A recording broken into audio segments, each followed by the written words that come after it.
Korupsi tentu kan ada tiga pendekatan. Pendekatan pertama adalah kita mengajak seluruh masyarakat, seluruh stakeholder, jejaring pendidikan, para politisi, para penyelenggara negara untuk sadar bahwa bahaya korupsi itu akan memperlambat, akan menghambat terwujudnya tujuan nasional. Karena itu, maka kita bangkitkan semangat mereka untuk tidak korupsi. Fakta empiris yang sering terjadi korupsi itu terkait dengan perizinan usaha, perizinan tambang, perizinan untuk para investor, sehingga kami minta kepada seluruh kepala daerah untuk tidak mempersulit perizinan, tidak mempersulit izin usaha. Karena apa?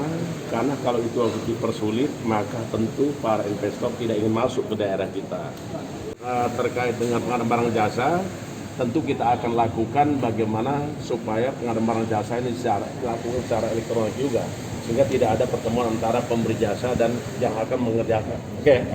Kalau Polda yang jawab. Bukan Pak, sebagai putra daerah gitu Pak, menanggapi hal tersebut Pak, masih adanya. Kenapa? Sebagai putra daerah Bapak kan, menanggapi di Sumsel masih ada korupsi gitu. Ya, sebenarnya kasus korupsi itu tidak memandang tempat.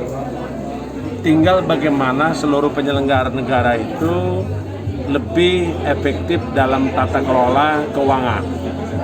Tidak menyalahgunakan kewenangan, tidak menyalahkan kekuasaan. Dan yang paling penting lagi adalah tindakan pencegahan dengan cara perbaikan sistem. Itu harus dikerjakan oleh gubernur, bupati, dan wali kota.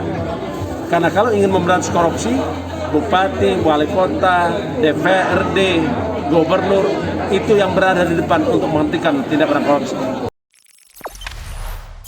Jangan lupa subscribe, share, komen, dan like ya.